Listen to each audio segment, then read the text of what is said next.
रायगड, महाराष्ट्रासह देश-विदेशातील ताज्या बातम्या पाहण्यासाठी मॅक्स इंडिया लाईव्ह चॅनलला सबस्क्राईब करा आणि बेल आयकॉन दाबायला विसरू नका.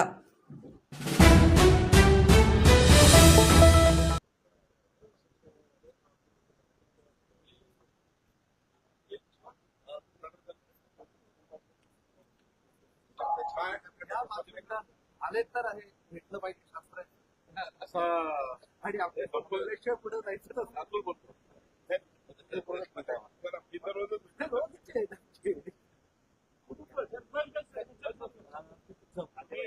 घरात आलेले आहेत आणि तुमच्या स्वागताला पाण्याचं एक आंदोलन सुरू आहे. दबाणांनो पाणी द्या असं त्याचं नाव आहे.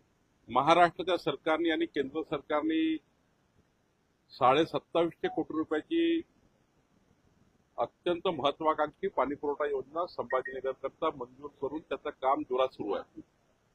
साधारण डिसेंबर पर्यंत या कामाला आपण ट्रायल घेऊ शकू, डिसेंबर 2025 पर्यंत, आणि जून 2026 पर्यंत या शहराला जी गरज आहे तेवढं पाणी मिळेल अशी व्यवस्था महाराष्ट्र शासनाने आणि केंद्र सरकारने केली आहे. आता काही लोकांना सवय असतं, 2.5 वर्ष मुख्यमंत्री पदावर होते उद्धवजी, तेव्हा काहीच केलं नाही, तेव्हा कधीही त्या ठिकाणी संभाजीनगरचं दर्शन घेतलं नाही. संभाजीनगरच्या पिण्याच्या पाण्याची एक बैठक मुख्यमंत्री म्हणून त्यांनी कधी घेतली नाही. त्यांनी कधी उद्धव ठाकरेंनी संभाजीनगरच्या पिण्याच्या पाण्याबद्दल त्यांच्या भाषणात कधी एक शब्दाने सुद्धा उच्चार केला नाही. आणि आता आमचं सरकार आल्यावर ही योजना आता इतकी फास्ट सुरू आहे की ते पूर्ण होईल आणि संभाजीनगरचा पिण्याच्या पाण्याचा प्रश्न हे सुटेल. पाण्याचा प्रश्न आहे. अजित पवारांनी आता एक वक्तव्य केलं आहे की 1-2 अपत्यावरच थांबा, भविष्यात पाणी सांगतात. काही गोष्टी मिश्किलपणे बोलतात. एखाद्या चांगला डायस असलं तर मिश्किलपणे काही गोष्टी बोलाव्या लागतात. मग त्याला बोलले असतील, मला मी काय ऐकलं नाही. पण संभाजीनगरचा पिण्याच्या पाण्याचा प्रश्न महत्वाचा आहे. राज्याचे मुख्यमंत्री देवेंद्र फडणवीसजी, आमचे मंत्री अतुल सावेजी, आम्ही सर्वांनी, या ठिकाणी डॉक्टर भागवत कराड सर्वांनी खूप प्रयत्न केले आहे आणि लवकरच पाण्याचा प्रश्न सुटेल. पंतप्रधान नरेंद्र मोदी यांची जल योजना ही यवतमाळच्या एका गावामध्ये होती, मात्र त्याला पाणी नाही म्हणून एक 12 वर्षाच्या मुलीचा नदी बुडून मृत्यू झालाय. पाणी योजना आहे परंतु योजनेला पाणी नाही अशा प्रकारची. मधल्या काळामध्ये उद्धव ठाकरे सरकार असताना 2.5 वर्ष मोदीजींनी दिलेल्या सर्व योजना बंद पडल्या. मग आमचं सरकार आलं, आम्ही त्या सुरू करण्याचा प्रयत्न केला. एक नळयोजनेचं काम चालू करणे आणि पूर्ण करायला 2-2.5 वर्ष लागतात, कारण त्याचं पाईपलाईन टाकावी लागतं, स्त्रोत्र बळकट करावे लागतात, पिण्याच्या पाण्याची टाकी बांधावं लागतं वगैरे.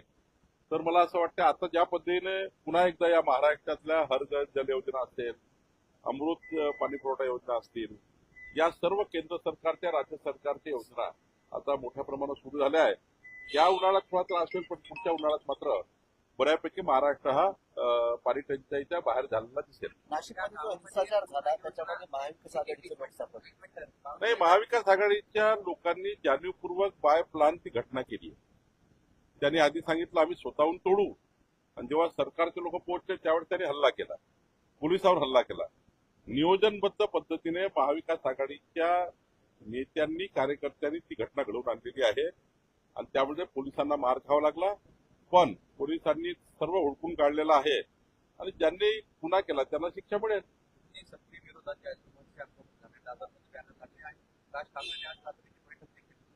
नाही, असं आहे की 2 गोष्टी आहेत. मराठी आपली भाषा आहे, मातृभाषा आहे. ती देशामध्ये आपल्या मातृभाषेचं, कारण माननीय प्रधानमंत्री मोदीजींनी मराठी भाषेला अभिजात दर्जा दिला. आता मराठी भाषा आपली भाषा आहे आणि प्रत्येकाच्या तोंडातनं मराठी आपण बोलतो आणि मराठीलाच प्राधान्य महाराष्ट्रामध्ये आहे. पण हिंदी राष्ट्रभाषा आहे. हिंदी राष्ट्रभाषा असल्यामुळं हिंदी सुद्धा लोकांना आली पाहिजे.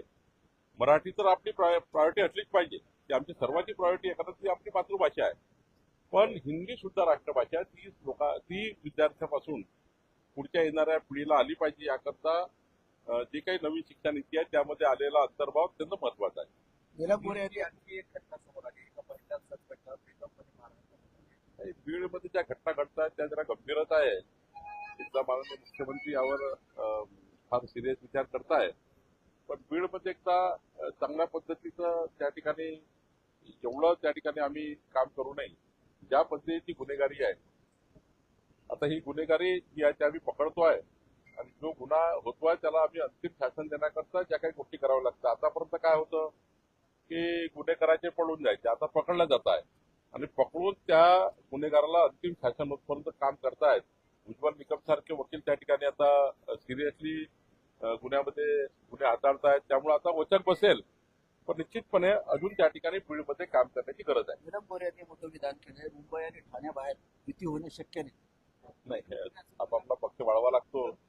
शेवटी नीलमताई गोरे असतील, एकनाथराव शिंदे असतील, आम्ही असू, अजित पवार जे असू, त्यांना आपला पक्ष वाढवायचा ही प्रायोरिटी आहे. त्यामुळं कार्यकर्ते विचलित होतात जर आपण त्यांना काही संधी दिली नाही तर. कारण आता कार्यकर्ते निवडणूक आहे, प्रत्येक कार्यकर्त्याला वाटतं मी निवडणूक लढेल. आम्ही असंच सांगतो की बाबा आपण महायुतीमध्ये लढणार आहोत. आमच्या सूचनाच कार्यकर्त्यांना महायुतीची आहे. पण आता स्थानिक लेवलला कधी कधी युती होतं, कधी नाही होत. पण साधारणतः स्थानिक स्वराज्य संस्थेच्या निवडणुकीमध्ये अशा निवडणुका ज्या होतात त्या स्थानिक लेवललाच कन्सेन्सस करणं महत्वाचं असतं. स्थानिक लेवलला जर कन्सेन्सस झाली, युती झाली तर ती महत्वाची असतं. आम्ही वरून किती युती केली आणि खाली त्या ठिकाणी झाली नाही तर मात्र मग युतीच्या नुसतं तोंडाच्या वाफा असतात.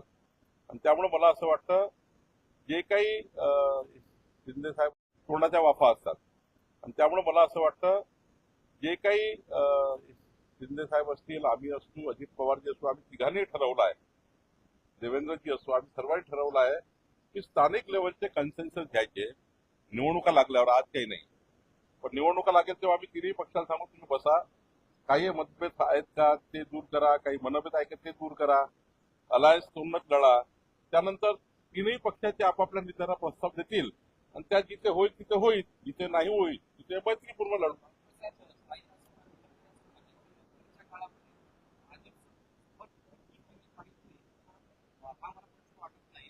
मला असं वाटतं की अवघड आहे. खरं आहे की त्यांचं म्हणणं काही चूक नाही आहे. मी वारंवार सांगतो की स्थानिक लेवलला स्थानिक स्वराज्य संस्थांमध्ये कन्सेन्सस करावे लागतात. संभाजीनगरला युती करायचं काय करावं लागेल?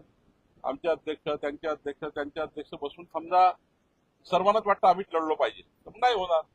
ज्या ठिकाणी तिन्ही आमच्या पक्षाचे अध्यक्ष वाटेल एकत्र आलो पाहिजे आणि एकत्र लढलो पाहिजे त्या ठिकाणी होईल. आमची भावना काय? युती झाली पाहिजे, महायुती झाली पाहिजे, महायुतीचा महापौर असला पाहिजे, महायुतीचा जिल्हा परिषद मेंबर असला पाहिजे. पण ज्या ठिकाणी होत नाही आहे त्या ठिकाणी मात्र मैत्रीपूर्ण लढती होतील, पण मात्र नंतर सुद्धा आम्ही एकत्र येणार आहोत. त्यात काही महायुती पुढचे 15 वर्ष महाराष्ट्रामध्ये प्रचंड मजबूतीने सरकार आणणार आहे. आमची महायुती प्रचंड मजबूत आहे, फेविकॉलचा जोड आहे आणि आता कोणी स्वप्न बघू नये. त्याचे नौटंकी करणारे आहे आता पिण्याच्या पाण्यासाठी आंदोलन करून राहिले.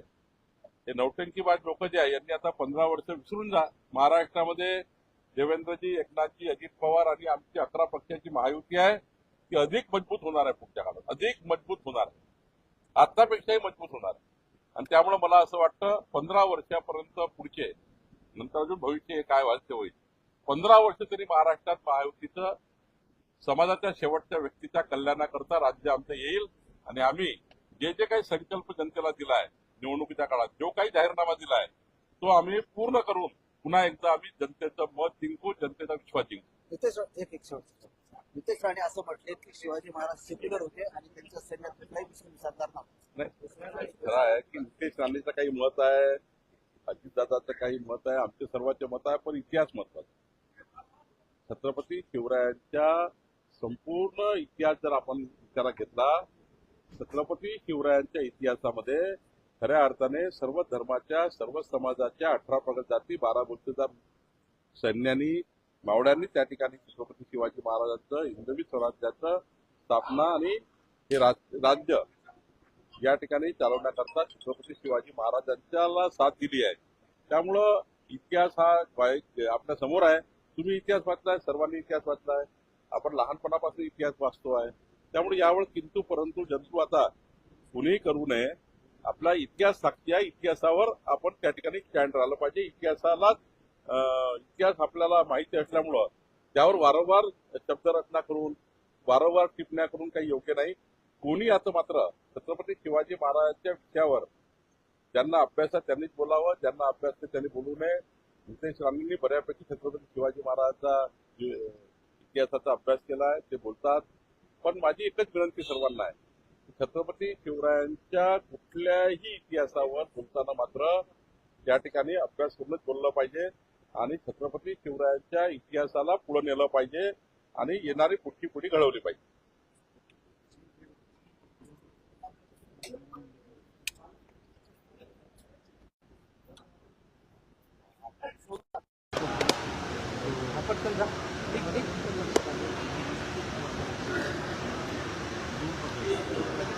हे सुशील